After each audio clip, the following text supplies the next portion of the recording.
We opened up the kennel last fall in November, and the idea behind what we were doing was to give animals a place where they could feel like they're at home even when they're not at home. We have been running the Okanagan Small Dog Rescue Society for about 8 years now. My mom is the president of the society, so we sort of thought as a family operation with her running the rescue and me running the kennel that we could give something positive for animals to come to.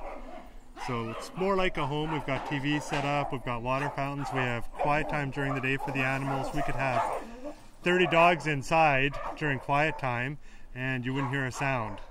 So we have actually dog meditation music that was made for us that we put on for them during the quiet time, and they'll all lie down just so that the dogs aren't overstimulated while they're at a kennel.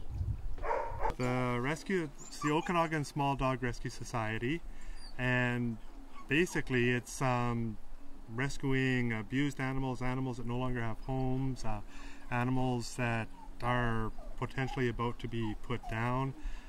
This past week we had 6 Cocker Spaniels flown in from Los Angeles that were about to be put down, and so we bring them in here. We find suitable homes for the animals.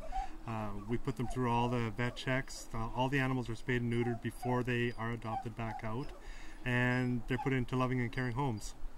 So on average on the rescue side we usually have around 6 to 8 at any one time.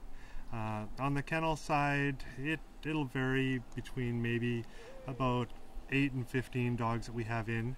Of course on the August long weekend, which we just went by, numbers are probably double that.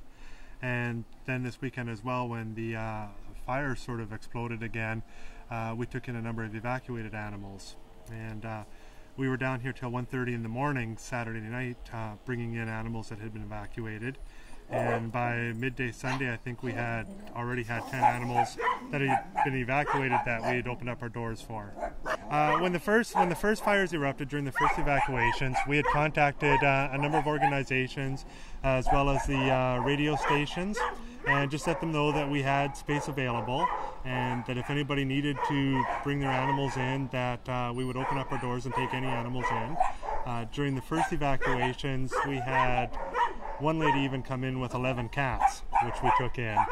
And when things calmed down, all the evacuees went home, and then this past Saturday, again, as soon as everybody was evacuated, because we were on the list now with other organizations, we were called immediately to see if we had any space.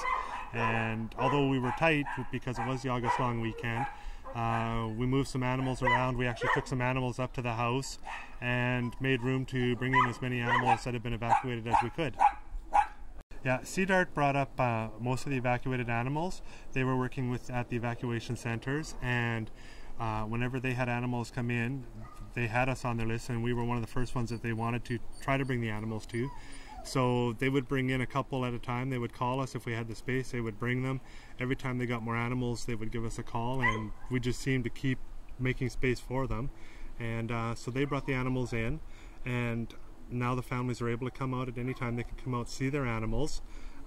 Most of them can't take them yet because they're not in a location to actually take the animal, but they can come, they can take their animals for a walk, they can sit with them, they can play with them, spend some time with them, and know that they're in a safe environment until they're able to take them home.